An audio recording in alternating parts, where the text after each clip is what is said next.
guys, ini adalah jalan yang kalian nanti-nantikan ya.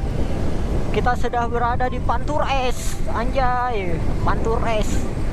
Pantura Race, anjay.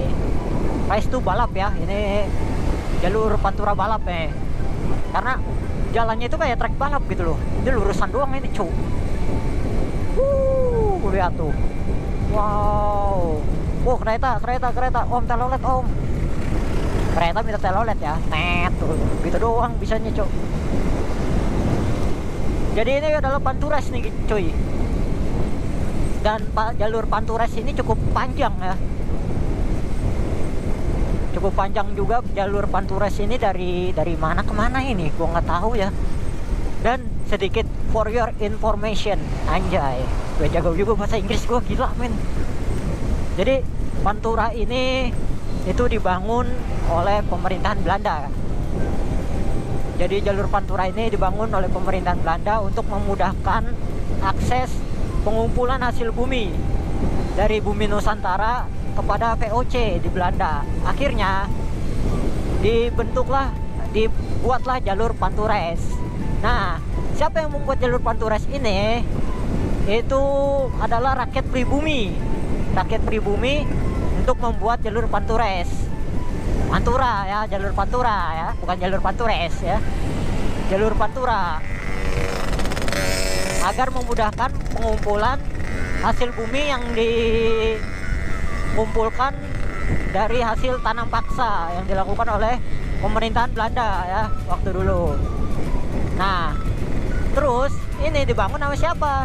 Ini dibangun jalur Pantura ini dibangun sama pribumi atas perintah dari kalau nggak salah Dendeles namanya ya. Itu kerja paksa ya untuk membangun jalur Pantura. Jalur kereta itu dibangun dengan ini sistem kerja paksa. Makanya jalur Pantura ini lurusan doang ini tuh, karena emang udah ada dari zaman dulu Belanda gitu. Dibuat oleh VOC, Perserikatan Dagang Belanda ya. Di mana isinya itu orang-orang Belanda yang banyak duitnya. Apa sih kalau namanya kalau orang dagang yang sukses tuh? Juragan apa? Gue lupa ya namanya apa kalau orang dagang yang sukses tuh. Gerimis lagi ya Allah. Akhirnya ya channel gue ada berbobotnya gitu loh, sedikit gitu. Kalau emang bener begitu, cek aja di Google guys. Itu pelajaran IPS anjir. Gue masih inget cu. Gila gue gak expect loh. Gue masih inget pelajaran MTS anjir. Wow, sangat luar biasa loh. Gue masih ingat pelajaran MTS. Nah, tapi ada konspirasi atau kabar simpang siur bahwa ternyata kerja tanam paksa itu digaji, guys. Gue pernah baca gitulah beberapa artikel bahwa kerja tanam paksa itu digaji. Gajinya diberikan dari pemerintah Belanda, diberikan kepada bupati-bupati yang di daerahnya itu dibangun Pantura gitu, yang dibangun jalan Pantura ini, jalan penghubung ini gitu. Nah, digaji tetapi oleh pemerintah setempat, oleh kalau dulu bupati mungkin ya, pokoknya orang penguasa daerah ya. Aduh, hujan lagi ya Allah. Penguasa daerah itu uangnya malah diselipin, nggak dikasihin ke rakyat. Sehingga rakyat menganggap bahwa kerja rodi itu adalah kerja paksa yang dilakukan oleh pemerintahan Dendeles gitu loh, untuk membuat apa ya pokoknya itulah gitu, untuk membuat jalan raya Pantura kayak gini. Terus untuk membuat wah, kita udah sampai di mana ini? Sebentar guys. Ntar kita lanjut lagi. Kabupaten Karawang. Kita foto dulu. Oke. Ntar kita lanjut lagi cuy. Jadi gua mau bikin konten juga ya. Kita lanjut lagi nanti. Oke, see you. Oke cuy, kita lanjut lagi. Aduh, ini ngembun ya, berembun. Oke, kita lanjut lagi. Jadi sebenarnya kenapa Belanda itu bisa lama berkuasa di Indonesia gitu? Karena di Indonesia sendiri banyak orang-orang yang apa ya, ibarat kata lu gua gitu loh. Jadi kayak contoh misal, kenapa Belanda itu bisa berkuasa di Indonesia selama 350 tahun. Kalau kalian telusuri dari album sejarah, dari segala macamnya, itu pasukan Belanda itu hanya sedikit. Sisanya adalah tentara Belanda yang warga pribumi gitu.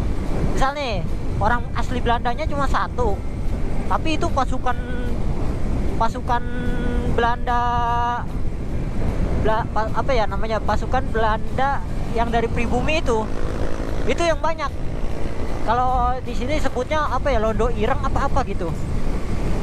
Jadi itulah kenapa banyak banget gitu. Dan Belanda bisa berkuasa selama 350 tahun di Indonesia ya, karena warganya sendiri gitu yang membantu Belanda untuk berkuasa selama itu. Kalau kita mau bersatu, itu pasti Belanda akan kalah guys, percaya sama gua. Contohnya di Aceh. Aceh itu apa ya, persatuannya kuat gitu. Aceh itu persatuannya kuat, dan mereka manut kata ulama. Mereka nurut kata ulama.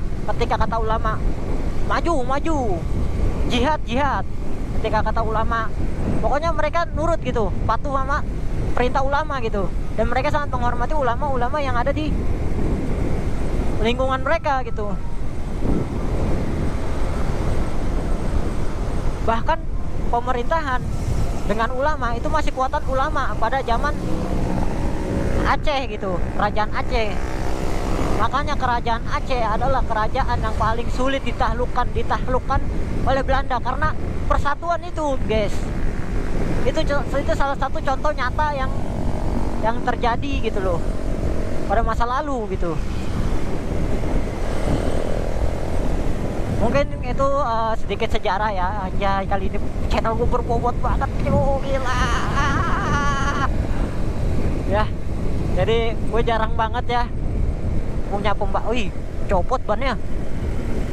Wow. Jadi gue jarang banget ya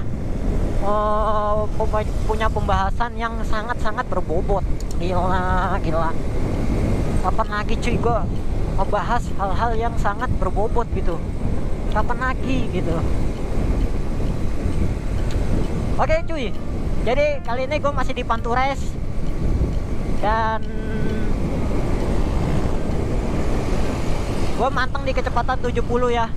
Gue bukan gak berani ngebut-ngebut. Apa ya? Ya kita nyantai aja ya, menikmati perjalanan, menikmati pemandangan, menikmati jalan, menikmati Pantures ini ya. Wow, tuh. Ini masih di Karawang ini. Oke cuy. Jadi kita lanjut lagi nanti. Gua nggak tahu ini part berapa.